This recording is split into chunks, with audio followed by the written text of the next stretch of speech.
Sí, vamos a comenzar la sesión para que no se demore mucho. Ahora sabéis que hay un pequeño espacio de noticias o actividades antes de empezar la sesión. Todos los años, como sabéis, editamos en un libro las actas de las jornadas. Este año, a pesar de la premura, bueno, trajimos aquí unos ejemplares, independientemente de que la edición que sale va a salir más adelante, va a salir dentro de unos días. Este libro, sobre todo, se edita en función de que muchas de las personas que venís de fuera y demás podáis tener el material y luego pues no pedirlo y tal, porque como sabéis es complicado el enviarlo por correo, ¿no? Fuera de España. Más que complicado, costoso, ¿no? Porque complicado, todo es muy sencillo, pero nos ocasiona mucho, son casi 100 trabajos y eso representaría, aparte del esfuerzo personal, de infraestructura nuestra, que luego terminando el congreso es el equipo que tenemos, pues se dispersa un poco hasta dentro de 2 meses. El libro que tenéis disponible ahí, normalmente ya sabéis que es práctica habitual en Incuna, en las 18 jornadas, editar las actas perfeccionadas, hablamos de perfeccionadas, corregidas la intervención que hubo aquí, solemos dar un plazo de unos días, de un mes, que para algunas personas el mes se prolonga bastante y nos motiva luego pues eso, que andemos con premuras, pero lo importante es hacer las cosas y que salgan bien, y si no salen bien, pues tratar de hacerlas bien, corregirlas, ¿no? En el caso del volumen 17, veis, de las jornadas, está en este libro titulado El legado de la industria, fábricas y memoria.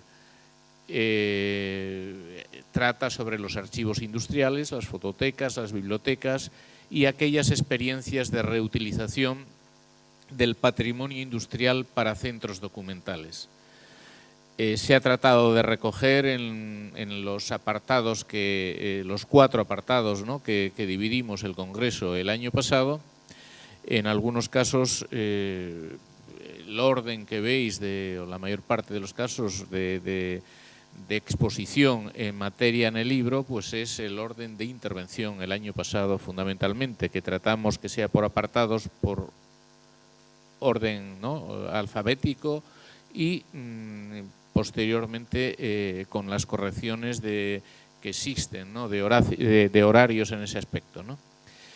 Son más de 700 páginas, pero no por ser muchas páginas puede ser bueno, pero sin embargo en este caso creo que es un material inapreciable, muy importante, porque sobre archivos de industria, sobre lo que nosotros denominamos el legado de la industria, en esta versión de patrimonio documental, de propuestas, de experiencias, a nivel internacional, pues hay muy pocas publicaciones. De hecho, una persona, Paul Smith, ¿no? del Ministerio de Cultura de Francia, lo vio tal, bueno, que hay muy poco que le mandásemos más que incluso el Ministerio de Cultura, a pesar de que está en castellano.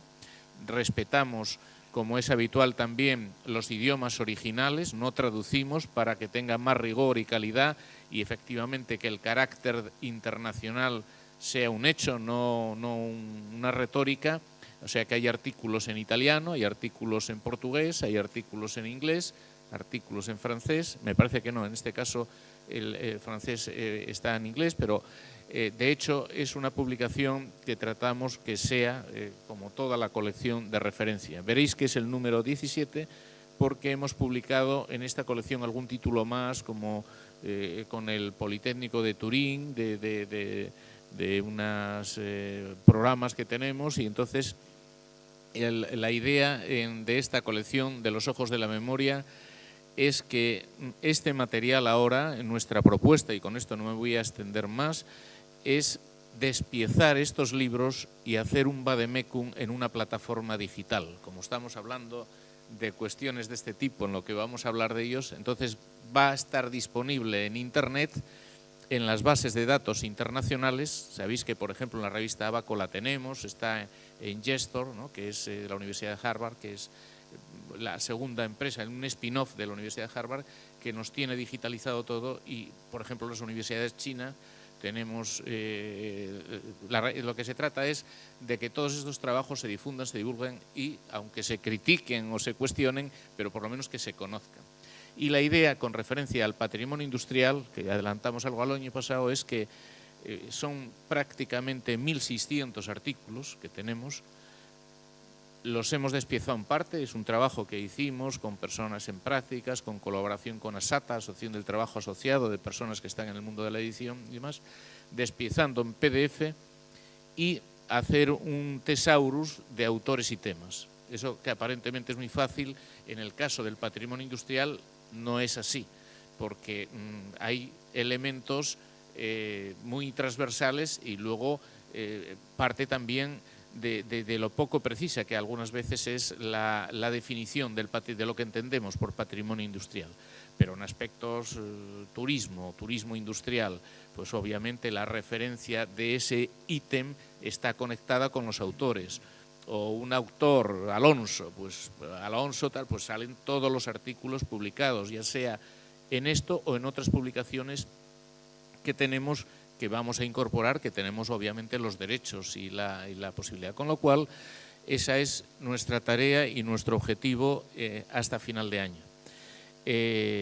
La colección de los ojos de la memoria también está ahora, hemos empezado con Dialnet en la Universidad de La Rioja y con otras bases de datos para que esté disponible, pero eso es un esfuerzo de ellos fundamentalmente y nuestro también, porque no es fácil que hace 18 años el material que había, ¿no?, pues es distinto ahora sí que está en una reproducción, en un máster de calidad y una tecnología que es fácilmente legible en dispositivos móviles y todo eso, ¿no? Los repositorios digitales que tenemos antiguos, bueno, no solo en esta publicación, sino en otras. Bueno, os comento que en definitiva el libro es un compromiso de estas jornadas, siempre en papel y en digital.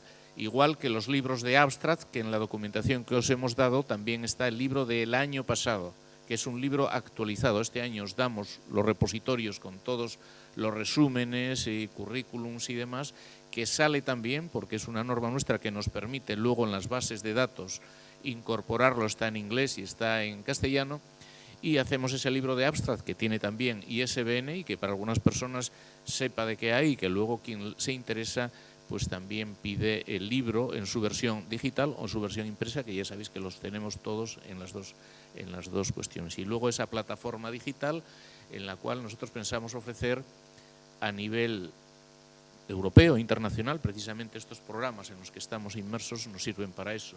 La cuestión de Industrial Heritage, o lo que se llama Industrial Patrimony, ¿no?, la revista de Coinerwork, que es la agencia de Tiki, también va a estar en esa disposición, y publicaciones, estoy con la AIA, con la Asociación de Arqueología Industrial del Reino Unido también, con Patrick y los periódicos y las revistas que tienen de patrimonio industrial en Bélgica, en Alemania, en Portugal o donde sea, pues la idea es que lo puedan subir ahí o esté ahí y que esté a disposición de la gente. Obviamente, y eso es una cuestión que hay que aclarar, porque esto, como sabéis, es casi una cuestión de crowdfunding, ¿no?, que se habla por ahí, pero la inscripción y la matrícula, normalmente, que se paga y que supone un esfuerzo, aunque no sea muy elevada, tiene que tener una correspondencia y un servicio.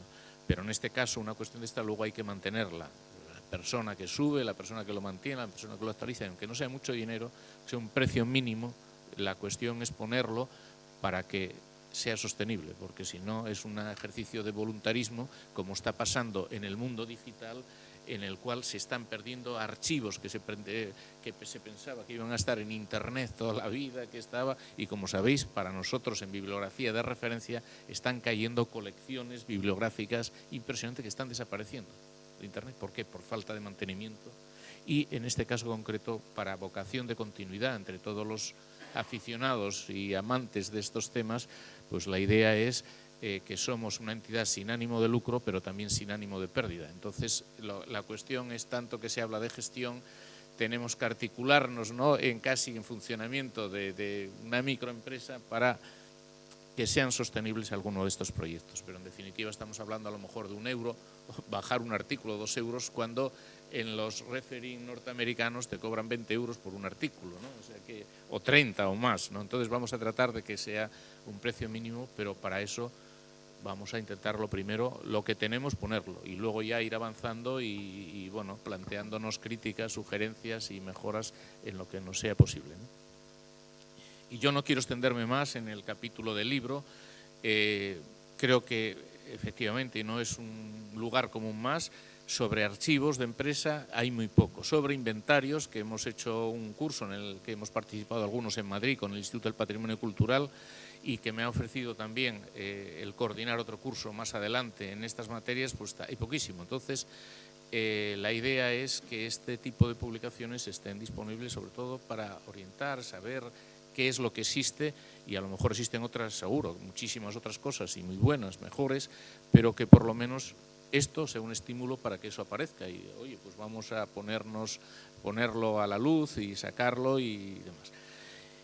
Y dentro de este pequeño espacio que tenemos aquí también, ¿no?, de programación, voy a aprovechar para, a la luz de algunas consultas, el sistema de hoy es como siempre, al final del día estableceremos unas conclusiones y dentro de las conclusiones Enrique Laribe, como uno de los coordinadores del taller, para muchos que no pudisteis asistir, han hecho un vídeo magnífico porque el taller ha sido un éxito total, creo, en todos los sentidos, de participación, de calidad, de notabilidad, de dedicación y de originalidad, como algunas personas, por ejemplo, de aquí del Centro de Arte, quedaron muy sorprendidas y nos han ofrecido, y vamos a hacer uno el año que viene, con respecto al mapeo de esto, pero el vídeo ese se va a poner también al final, porque en realidad son parte de las conclusiones, ¿no? Y bueno, para disposición de todos. Y luego mañana está conforme al programa, porque recibí alguna pregunta, ¿no? En la excursión salimos a las 8:30 del Campo Valdés, que se llama, detrás del ayuntamiento, donde se ponen ahí los autocares que fuimos otros años, aunque nos multen ahí, bueno, pues trataremos de llegar pronto, pero es a las 8:30 y el circuito y todo está programado tal cual. El Museo Arqueológico de Oviedo, que va a tener relación con algo de lo que vamos a ver, la central eléctrica de Proaza, que es una maravilla, como sabéis, ¿no?, y que vamos a poder entrar en ella y tener una visita guiada, seguro que va a ser de gran interés, y luego el concejo de Quirós, que van a ser, digamos, una sorpresa para muchos, porque es arqueología industrial en muchos aspectos, es la antesala de la industrialización ya de mediados del siglo XIX en Asturias, con muchos vestigios que tienen ahí, y bueno, adornado con un patrimonio inmerso en un patrimonio natural realmente importante. Y está con nosotros Rafael García, ¿no?, de la Escuela de Arquitectura de Madrid. Como sabéis, se habló aquí, y bien, por cierto, de la iniciativa que tienen, ¿no?, del aula, ¿no?, del GPAI, ¿no? Sí, que es la iniciativa que desde hace años tienen y que se ha consolidado, que es otro referente que combina desde el campo, desde el mundo de investigación y de estudio de la arquitectura con el patrimonio industrial, que todos los años nos ofrecen unas actividades de gran nivel. Este aula de este año dedicada al patrimonio agroalimentario, una de ellas, ¿no?, más otras actividades, lo va a comentar él, pero creemos obligado, porque es una actividad realmente notable. Creo se oye por aquí, ¿no? Sí. Bueno, pues como ha dicho Miguel Ángel, y le agradezco el espacio que nos concede, puesto que yo estoy en representación, vengo como representación del aula, para dar algunas breves informaciones, algunas breves noticias. Sabéis, porque el aula se ha presentado en otras ocasiones, que es un aula universitaria auspiciada o con el patrocinio de ACS y que aúna, digamos, dos escuelas de la Politécnica, de la Universidad Politécnica de Madrid, que, digamos, integrarían los temas relativos al patrimonio industrial, la Escuela de Arquitectura y la Escuela de Ingenieros Industriales. Como tal, es también singular en este sentido de unificación de dos disciplinas, ¿no? Recordar que, aparte de esto, colabora estrechamente con el Instituto del Patrimonio, que cuando se funda realmente toma como referente a Incuna, con el cual pues, está establecido todas las conexiones, coordinaciones, estrecha conexión. Y sus resultados pues vienen siendo fundamentalmente, como los más visibles, la celebración de un seminario anual, que va a ser el próximo será el cuarto seminario, que se dedicará al tema de la agroindustria específicamente, y que se celebrará en Madrid entre los días 15 y 17 de febrero de 2017. Y al cual están invitados pues todos ustedes, lógicamente. Se han convocado la llamada para las colaboraciones, que permanece abierta, y fundamentalmente pues la noticia de este seminario quizá es el aspecto más relevante que quiero transmitir, para que se tenga en cuenta, digamos, como un hito de interés en el calendario del próximo año, ¿no?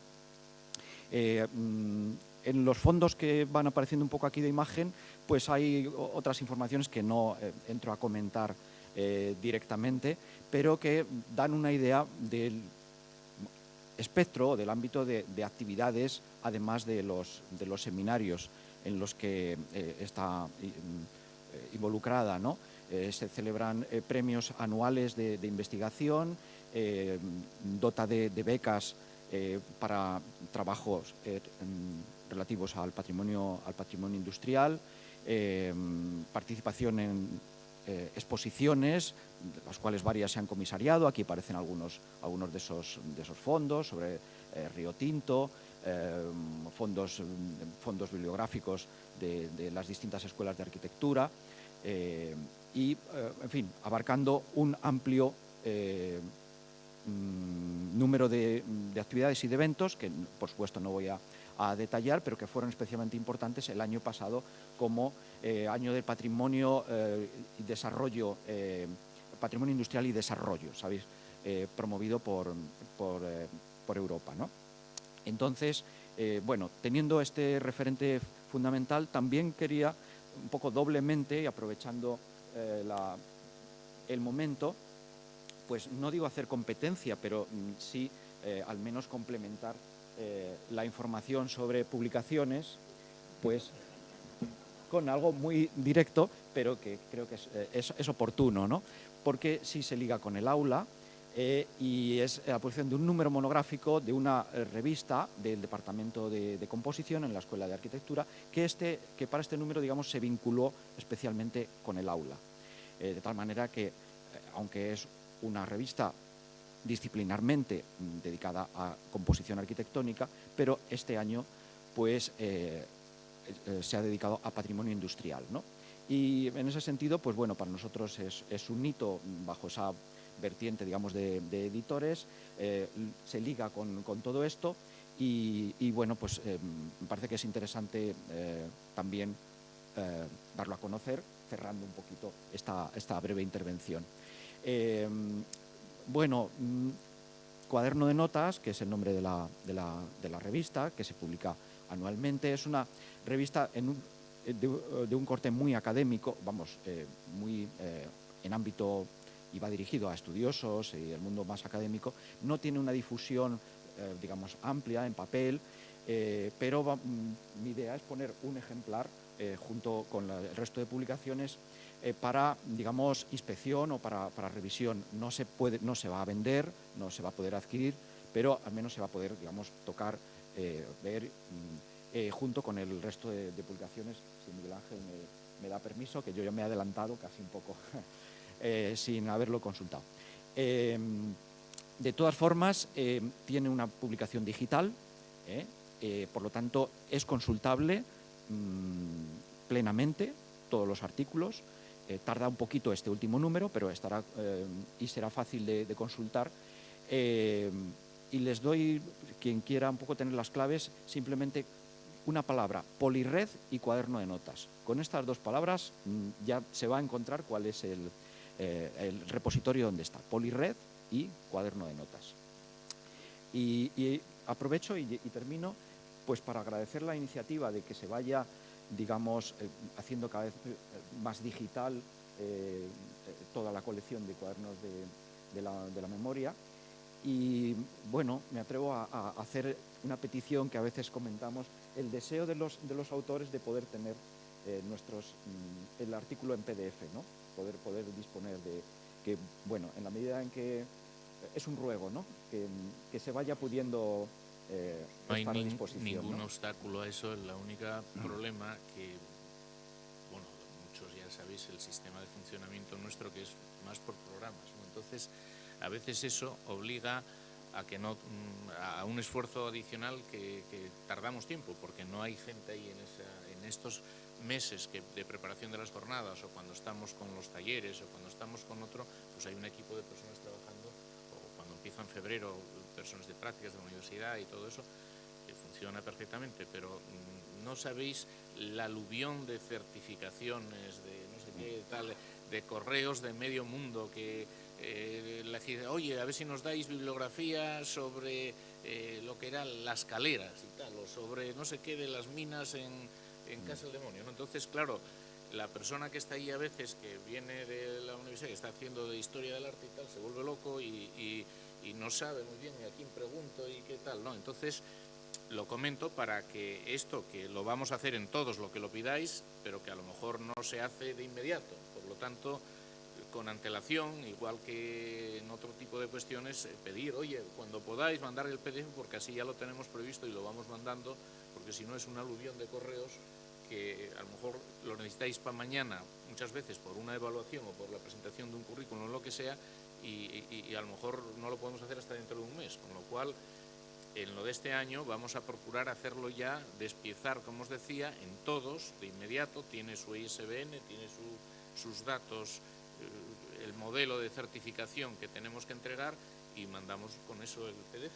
Pero bueno, poco a poco, digamos, porque no damos abasto, ¿no? En ese sentido.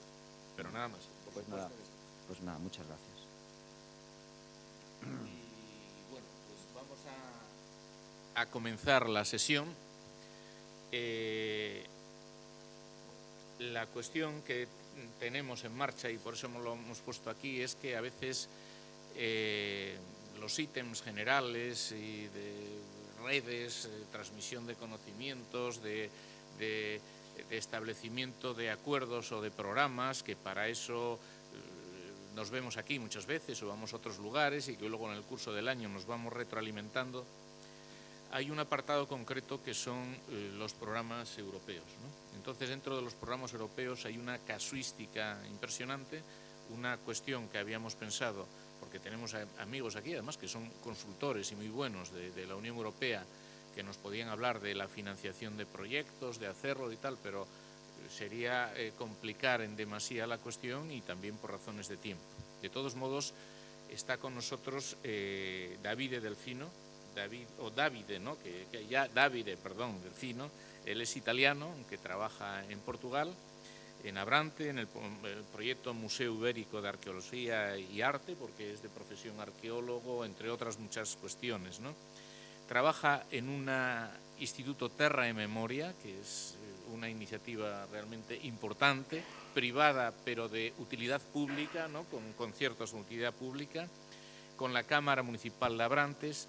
Y Davide tiene un papel artífice fundamental en un proyecto que íbamos a comentar aquí, o que vamos a comentar desde puntos de vista que vamos a poner desde aspectos que nos hablan. Y va a estar con nosotros el profesor Crespi, Luciano Crespi, el Politécnico, pero está hospitalizado, pero así todo ha sido tan amable de mandarnos su intervención, ¿no? Que va a estar de corrido, es decir, que no vamos a presentar lo de otros, sino que se va a autopresentar, y además en castellano. Ha sido un esfuerzo tremendo, pero digamos, es uno de los artífices también el Politécnico, junto a María Teresa Puntuao, Maullairo, que la conocéis de Tiki, de la agencia Coin Network. Trabajó en colaboración con el profesor Bergeron, lo conoce también Gracia, y bueno, otras personas de Francia, ¿no? Entonces, ellos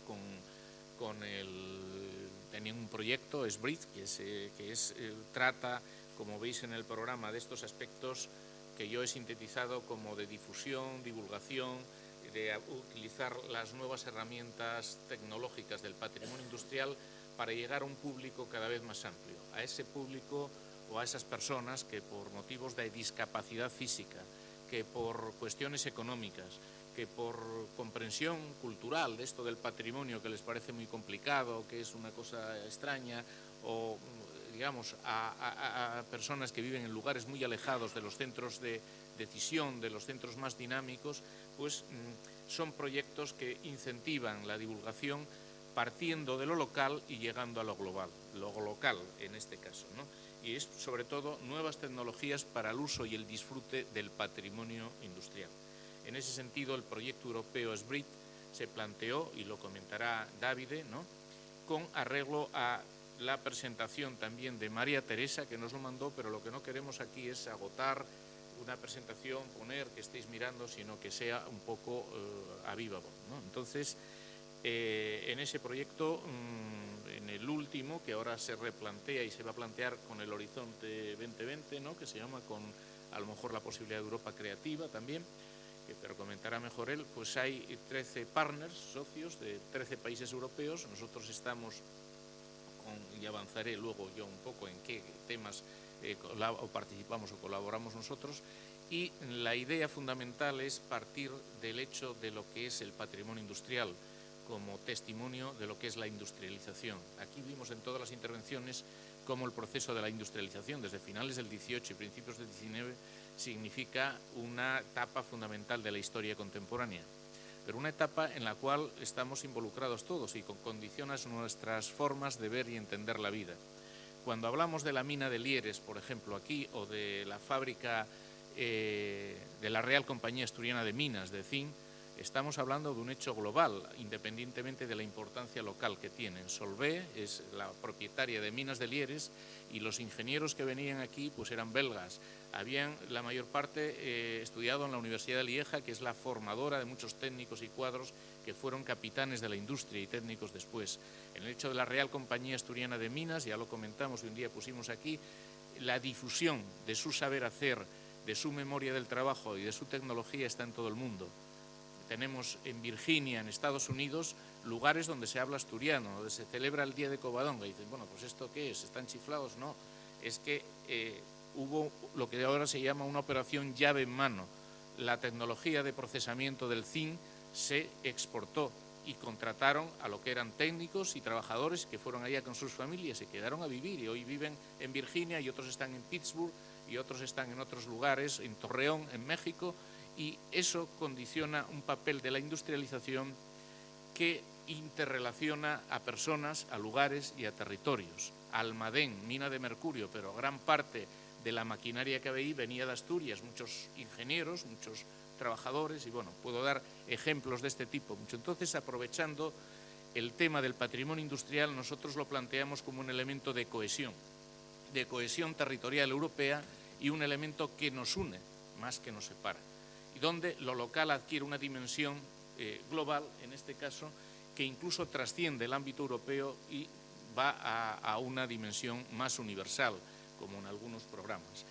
Pero esa idea, ¿no?, que subyace, que la va a ampliar ahora Davide, que es un poco la experiencia que nos coordina el Politécnico de Milán, ¿no?, Luciano, y María Teresa desde París, y en la cual colabora o estamos otras entidades que puede diseccionarlo, ¿no?, desarrollarlo Davide, es la que motiva este tipo de programas que en definitiva son el incorporarnos, ¿no?, a lo que hoy es ya una realidad, las nuevas tecnologías, pero en un ámbito concreto que sirva para la sostenibilidad, para la conservación, para la preservación, para sensibilizar, pero conservar ¿para qué? Para reutilizar, para dar nuevos usos, para dar un futuro a nuestro pasado, ¿no? Y bueno, dejo la palabra a Davide y ya, o si quieres, perdón, sí.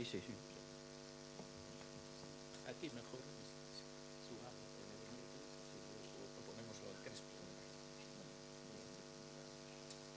O si quieres poner el Crespo y luego hablas tú de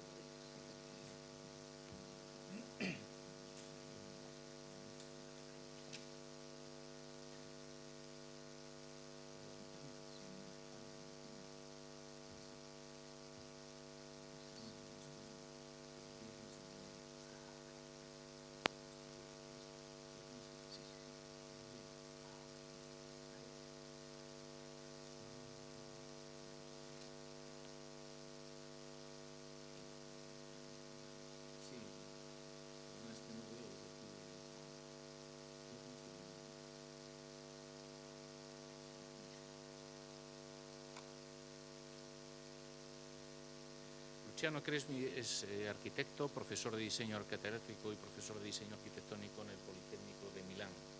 Esa visión de un concepto que llama él neotopía, entre otras cosas, y el término ese de las ciudades industriales a la Para el filósofo Massimo Cacciari, no es el hogar lo que se habita, sino la ciudad, siempre que tenga la capacidad de donar lugares.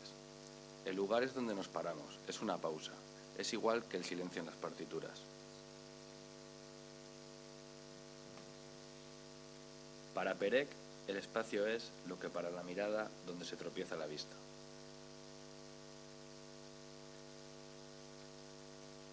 También la sombra, nos recuerda Bachelard, puede ser un hogar. Para Norbert Schulz, el término espacio tiene dos significados. El primero de geometría tridimensional, el segundo.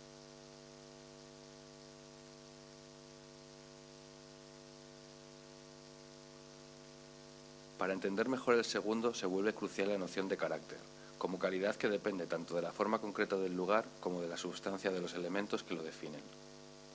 El carácter de un espacio entonces no depende exclusivamente de sus cualidades físicas y puede variar en el curso del tiempo en relación al cambio tanto de su función en el espacio debido al agotamiento de la misma por la que había nacido, como de los valores en torno a los cuales gira la sociedad. Hoy las modalidades de uso de los ambientes, tanto internos como externos, son caracterizadas cada vez más por la irrupción en la vida cotidiana de todo lo que pertenece a la esfera de lo temporal y provisional. Los lugares que hace tiempo tenían un carácter estable y fácilmente reconocible, hoy aparecen cada vez menos destinados a desempeñar funciones especializadas y, de lo contrario, a ser caracterizadas por una elevada flexibilidad, por una estética de lo provisional y por una hibridación de las funciones que se desarrollan. Características que parecen permitir mejor al hombre contemporáneo, cuya ética es la del viandante, adherir, de vez en cuando, a los paisajes que encuentra, sin meta y sin puntos de partida. Lo que ha caído es la noción de cívitas, en favor del emerger de múltiples cívitas, cada una de las cuales representativas de un fragmento de sociedad, de grupos estructurados sobre bases de identidad diferentes a las del pasado y en las cuales el conflicto de clase, capital, trabajo. Esta falta de necesidad de arraigo de identidad en el lugar produce una multiplicación de los que Marc Auger ha definido no lugares. Es allí, en particular, donde se crea aquel encuentro de cada individualidad incapaz de traducirse en identidad. No por esto el proyecto debe renunciar a intentar imaginar lugares dotados de una propia, aunque provisional, identidad y capaz de contestar a las nuevas demandas del habitar expresadas por esas nuevas sociedades. He llamado a estos posibles lugares neotopía, o sea, dispositivos complejos, capaces de hacer convivir usuarios diferentes, introducir una idea alta y otra de sociedad, en la cual la dimensión privada. Son lugares buscados dentro de espacios abandonados y olvidados de la ciudad. Internos, pero también internos urbanos, para rescatarlos de su destino que, de otro modo, hubiera sido atópico y darles un nuevo rol, una nueva identidad, una nueva vida, aún sin olvidarse de las razones que son la base de su existencia, que constituyen el contenido de memoria sin el cual.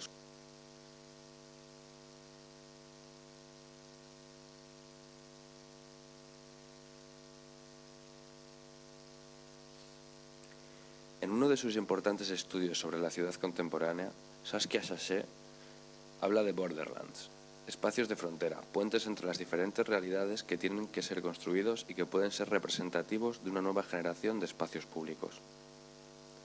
Lo que subraya es la difusión de una diferenciación especializada capaz de favorecer y hacer prosperar las operaciones económicas y que encuentra acogida en un ambiente arquitectónico que se presenta bajo forma de infraestructura habitada, donde los espacios intersticiales desempeñan un rol cada vez más relevante, los terrains vagues. Debido a que estos espacios se caracterizan por un valor ligado a su condición de memoria de lo que han representado, no se puede prescindir de pensar que los artistas serán parte de la respuesta, sea cual sea el arte que nos den. La cuestión de la búsqueda de una nueva identidad de estos lugares tiene que empezar por aquí, de la conciencia de que, aun si hoy lo que prevalece es la perennidad del presente, que reinicia la historia y que debilita el carácter relacional de la idea de identidad, al mismo tiempo en muchos de ellos, pensando sobre todo a las áreas industriales fuera de servicio, existe un contenido de memoria que pide ser puesto de nuevo en circulación. No a través de operaciones dirigidas a cristalizar su rol, a transformarlos en museos de sí mismos o a determinar de manera definitiva nuevas funciones y perspectivas, sino recurriendo a intervenciones de manera creativa, temporal y sobre todo reversible, y por eso cerca de la cultura del design, pero capaces de producir sentido, de favorecer aquellas formas de búsqueda de identidad y pertinencia que, aún en un contexto caracterizado por las mutaciones de los procesos de fruición de los lugares de los que se ha hablado, no. Según los datos ISTAT, en Italia las áreas industriales no utilizadas representan el 3% del territorio nacional, es decir, una superficie de casi 9.000 metros cuadrados, el 30% de los cuales localizados en áreas urbanas. Solamente en Lombardía las áreas no utilizadas, la mayoría de los cuales está constituida por ex-sitios industriales, son, según el censo de 2010, 745, de los cuales 139 se encuentran solamente. Lo que he definido exhibiting es un enfoque multidisciplinar, capaz de conjugar design, arte, arquitectura, escenografía y restauración para acoger en el proyecto, como si fueran donaciones, los elementos de deterioro presentes en la obra existente para transformarlos en nuevas posibilidades de vida, o los elementos que mejor caracterizan la arquitectura existente para no perder de vista la importancia de la conservación de.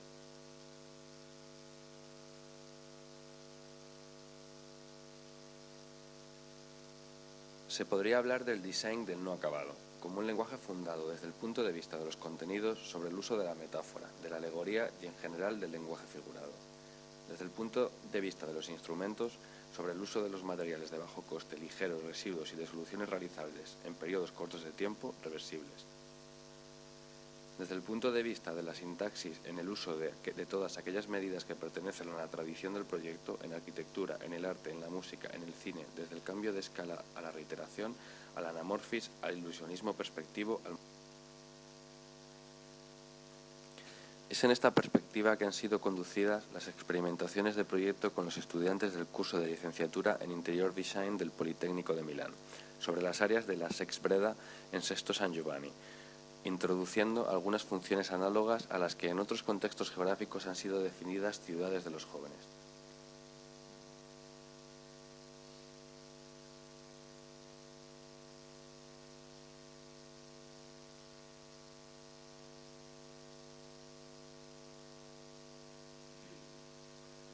Como en una especie de ideal y simbólico pasaje de consignas, desde espacios destinados a la producción de manufacturados hasta laboratorios para la producción de ideas, de conocimientos, incubadoras de nuevas actividades ligadas al mundo de la creatividad. Los proyectos elaborados para los estudiantes han asignado a aquel lugar funciones capaces de devolverle un rol estratégico en el proceso de transformación de la ciudad de Sesto, de ciudad de las fábricas a nuevo centro de actividades innovadoras y tecnológicamente evolucionadas.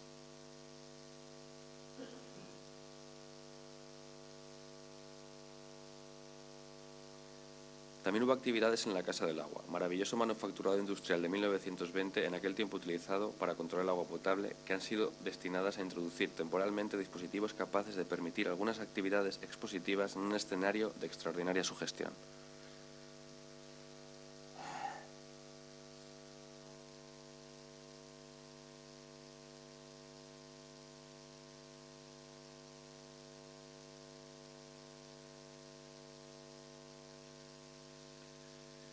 Muy bien, esta es dentro del proyecto la línea de trabajo del equipo de Luciano Crespi, en el cual, pues en un feedback, ¿no?, y en un proceso también de retroalimentación, nos envía a nosotros este tipo de cuestiones para ver, en algunos casos también, si lo podemos aplicar aquí o desarrollar esta línea y a su vez lo nuestro pues se interrelaciona con estos países. Entonces, Davide va a plantear el trabajo y la línea que aporta de investigación en este proyecto, que está, como os digo, interrelacionada en estos 13 entidades o socios europeos.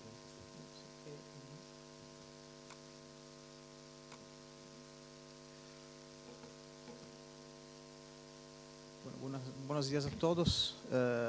Disculpen mi español, siendo italiano hablo todos los días portugués y es muy difícil pasar al español de un día para el otro. Esta presentación quiere hacer un poco una panorámica de las experiencias que tuvimos como grupo de investigación en cerca de 3 años, con 2 proyectos de investigación y una que eran más claramente enfocados en nuevas tecnologías y un proyecto de investigación, no de investigación también, que incluye investigación de la Cámara Municipal de Abrantes, que es un proyecto de museología que incluyó nuevas tecnologías el año pasado en el ámbito de un estágio curricular de un alumno de la maestría en fotografía del Politécnico de Tomar. Arrancamos solo con una diferencia entre la realidad virtual y la realidad aumentada. En muchos casos tenemos una realidad virtual usada como realidad aumentada, siendo que modelos 3D fueron desenvolvidos, pero no usados como permitir al público de entrar totalmente con los 5 sentidos en una realidad virtual. Fueron usados como contenidos por una realidad aumentada. El primer proyecto, que fue un proyecto que candidatamos el año pasado al programa europeo Europa Creativa, no tuvo suceso y voltamos a, tal vez en el ámbito del X-Brid, a hacer una candidatura en Europa Creativa. Estaba un proyecto de Small Cooperation. Europa Creativa es dividida en Big Cooperation, con por lo menos 5 parceros, y Small Cooperation con por lo menos 3 parceros de 3 países diferentes. Por tanto, tuvimos la Cámara Municipal de Abrantes, que coordinó el proyecto, el Centro Universitario Europeo per i Beni Culturali di Ravello, l'Istituto de Memoria y la empresa Coi Network, donde trabaja la María Teresa Puntua. El objetivo principal fue de crear un espacio, una dimensión específica para profesionalizar los creativos, los artistas, y usando nuevas tecnologías. El medio fue la idea de crear un laboratorio de 3D donde hacer design en el ambiente de cosas reales y sobre todo de formas tradicionales, incluyendo formas arqueológicas, manipulando creativamente las formas en el ambiente virtual y después hacer un output nuevamente para una forma real. Entonces, desde la realidad de las formas tradicionales, que pueden ser arqueológicas o etnográficas, hasta una creación en el ambiente virtual, hasta voltar a la realidad con unas formas de nuevos design basados en formas tradicionales y también en materiales tradicionales. El concepto base es tomar en las formas de los museos, sobre todo de la colección del futuro Museo Ibérico de Arqueología y Arte, usando una tecnología que descubrimos gracias a un ingeniero dueño de una empresa de reparación de estaleros en Setúbal, que es una tecnología de escáner que no es láser, es basada en una filmagen infravermelha y permite después alguna experiencia tener un modelo virtual 3D muy perfeccionado y muy rápidamente, porque es solo grabar el vídeo de la pieza, no necesita no mucha luz como el escáner láser. El infravermelho no se importa mucho de mucha luz. El problema solo si el objeto tiene una base, porque puesto encima de una mesa no se consigue grabar la totalidad del objeto porque la base es escondida por la mesa.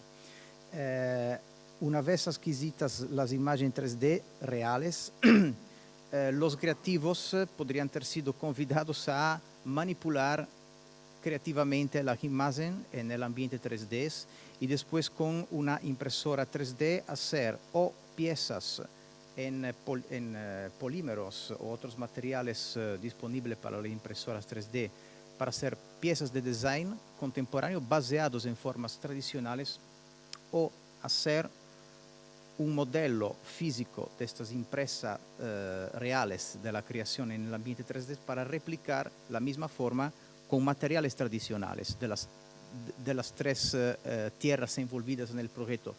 Yo hice aquí el ejemplo del corcho, que es un material tradicional de Portugal y de Abrantes, y entonces eso daba para revalutar, cualificar 3 componentes: la creatividad, las formas tradicionales y los materiales tradicionales. Entonces se quedaba como una actividad de design más con una reevaluación de formas tradicionales y de materiales tradicionales. El output al público era que podría asistir en directo porque las actividades de creación, sea en 3D, sea con los materiales tradicionales, eran en cada de los 3 lugares transmitidos en streaming con un mega schermo en la plaza. Y lo que quedaba después, sobre todo para los museos, después, además de la opción creativa, se quedaba la posibilidad por los museos de tener un laboratorio 3D permanente que podría servir para exposiciones temporarias. Entonces, imaginamos una estatua romana, esta estatua romana que se queda en el Museo de Abrantes pesa 2 toneladas, porque alta más o menos 2 metros y es de mármore. Es muy difícil, si un museo parcero quiere una exposición con un impresto de piezas, llevar. Se hace una copia 3D, tal vez de tamaño reducido, o imaginamos que una escuela, como aconteció en Abrantes, quiere hacer una exposición de 2 meses para los alumnos, una escuela primaria, para los alumnos mirar las piezas del museo. Es muy difícil y peligroso llevar piezas, por ejemplo, de escultura sacra del siglo XV en piedra de asá, pintadas. Se hace una copia 3D y después la se imprime fielmente pintada y la se puede exportar sin tirar las piezas del museo. También da para hacer estudios de conservación, sobre todo sobre el problema del tamaño de las formas o de retirar la pieza de la vitrina para hacer un restauro y la sustituir con una etiqueta que dice es una copia de la auténtica, mas es una copia que se puede hacer muy rápidamente y relativamente con costo barato. Y después para el merchandising, haciendo copias de escala reducida o usando también los productos de los design sobre forma tradicionales, se puede usar muy bien para el merchandising. También para investigación de los contextos, nos hicimos una experimentación con el escáner infravermelho en este contexto arqueológico, que es una excavación del castillo de Abrantes. Aquí se puede mirar la base de una torre islámica del siglo XI o XII en tijolos de adobe. Tiene más o menos un área de 3 metros por 2, una profundidad de más de 1,70 m más 1,80 m. Logramos hacer el modelo 3D con el escáner en 5 minutos en el campo y unos 20 minutos atrás del computador. Eso da para también usar museológicamente el modelo de las imágenes de los contextos arqueológicos donde se sacaron las piezas para ayudar los visitantes a ir además de las piezas presas en las vitrinas y entender también los contextos. El otro proyecto que se quedó actual, lo actuamos, esto es una idea de la Universidad Nacional de Arte de Bucarest, el coordinador el profesor Dragos Georgiou. Es una plataforma de compartilla europea del patrimonio material y inmaterial, se llama Time Maps, y cada comunidad local podría abrir una página en esta plataforma europea, y abrimos en Portugal, con el apoyo del Instituto Terra y Memoria, 3 páginas, 2 de la aldea de Massao y una página de Abrantes. La página de Abrantes se arranca con el castillo de Abrantes, como se puede ver aquí, y al castillo de Abrantes, que es la parte más significativa de la historia de la ciudad, porque tiene la parte más antigua, desde la edad del bronce final, se ingresa en el museo virtual. El museo virtual que es usado en esta plataforma, donde fue posible por cada comunidad como una billete de presentación de las tecnologías tradicionales y de la historia tradicional de las comunidades. Hicimos un museo virtual con el apoyo también de alumnos de la Universidad Nacional de Arte de Bucarest, y los visitantes se pueden mover al interior, virtualmente al interior de los museos. Como realidad aumentada, hicimos una idea de producir códigos QR por los smartphones con contenidos, no solo contenidos escritos o contenidos de imágenes, ma potencialmente eso va a ser el desenvolvimiento 2 del Time Maps, que es un proyecto que se acabó in settembre di quest'anno, ma va a voltare a una sua nuova versione a partir del 2017 y una posibilidad es crear una ligación entre los sitios arqueológicos en el territorio y los museos y otros percursos que pueden ser geológicos, pueden ser naturalísticos, de trekking, y asociar a cada código QR también modelos 3D de vestigios arqueológicos que no se pueden entender hoy porque son destruidos. Y como se fue el caso del castro, del poblado fortificado de altura de l'età del bronce final en el Concello de Massao, del Castillo de la Zimbrera.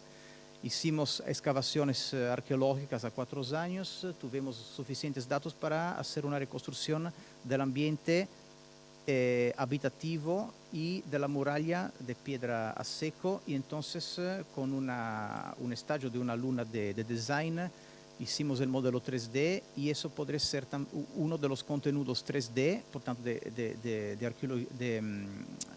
realidad virtual, más aplicados a la realidad aumentada, porque el legame entre el sitio arqueológico y el territorio histórico y naturalístico es muy fuerte. Aquí tenemos un mapa geológico del Concello de Massao. Se podrían ser por cada sitio de la Edad del Bronce un código QR y por cada sitio de interés paisagístico, naturalístico, otro código que es para crear un incentivo a hacer caminadas y tocar los varios puntos y con los smartphones pegar informaciones que no se pueden mirar en el territorio. Y hasta se puede hacer ligaciones con actividad deportiva como el geocaching y otras cosas para, sobre todo, las nuevas generaciones. El último proyecto es del Museo Ibérico de Arqueología y Arte. Es un proyecto de la Cámara Municipal de Abrantes que arrancó en 2007. Va a ser un museo que albergaría 2 colecciones de arqueología, la colección de la Cámara Municipal y la colección privada de propiedad de la Fundación Estrada, más la colección de arte contemporánea de la pintora María Lucilia Moita. Hicimos el estudio y 7 años de valorización de las 2 colecciones con una muestra de antivisión cada año. Cada año tenemos una temática y vamos a desenvolver los contenidos museológicos con estas diferentes temáticas que son posibles gracias a la variedad de las colecciones. El año pasado la temática era la estrategia de ocupación del territorio desde el Neolítico hasta el siglo XIX del Concello de Abrantes, y un estallo curricular con un alumno de la maestría en fotografía del Politécnico de Tomar fue posible, y él lo hizo un estallo de fotografía aplicada a la arqueología, entonces también con una componente de realidad aumentada. Hicimos mapas interactivos con cada periodo de ocupación del territorio, un mapa con los sitios arqueológicos en el territorio, y en vez de dar los números con el nombre del sitio, en cada sitio había un código QR donde el visitador podría chupar la fotografía de las excavaciones en curso, que no son visibles porque son enterradas. Más con técnica de fotografías a 360 grados, el alumno hizo las fotografías de piezas como monedas que pueden rodear, y al frente, en la vitrina, al frente de las piezas, ponemos códigos QR ligados con esas fotografías. Entonces el visitante podría chupar en su smartphone también la moneda que voltaba, entonces podría ver las 2 partes de la moneda, o de piezas particularmente complicadas para entender, que necesitaban de un movimiento, como por ejemplo una espada celtibérica con su vaina a entrar y salir de la vaina. Eso ya daba como también una interacción al visitante con las piezas, porque las piezas siempre son presas en las vitrinas de los museos. El visitante no puede mexer, pegar con las manos en ellas. Con alguna realidad aumentada, el visitante puede también virtualmente mexer en las piezas. Eso es un ejemplo de cómo también hicimos en el catálogo de la exposición en papel también los códigos QR. Entonces el visitante podría llevar para casa también la posibilidad de usar esta realidad aumentada, no solo estando en el espacio expositivo, sino también en el catálogo que se ofrece a los visitantes. nuestra contribución para el proyecto SBRID es, bueno, después de las experiencias que tuvimos, es una teoría de interacción entre realidad virtual y realidad aumentada para poder diseminar más capilarmente las informaciones también con la realidad virtual, entonces ligando los museos al territorio y el territorio a los museos, como cuando tiene un museo local que tiene una colección de piezas que fueron sacadas de contextos en el territorio, se puede hacer virtualmente una ligación e incentivar también al público a ir a pasear en el territorio para encontrar los contextos.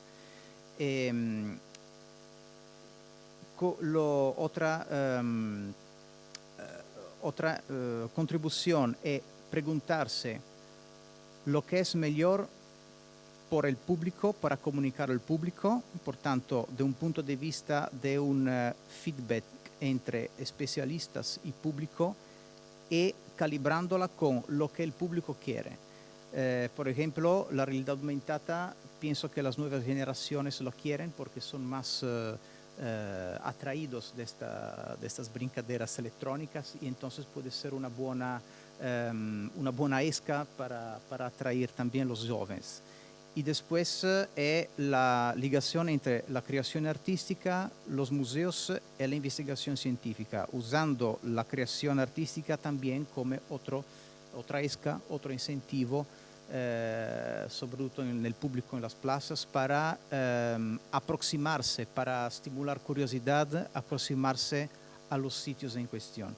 Y después la otra es una posibilidad de hacer experiencias museológicas, porque el Museo Ibérico de Arqueología de Arte de Abrantes va a ser un cantiere abierto de museología y de ligar eso a la investigación arqueológica con el Centro de Investigación del Instituto Terra Memoria. Y gracias.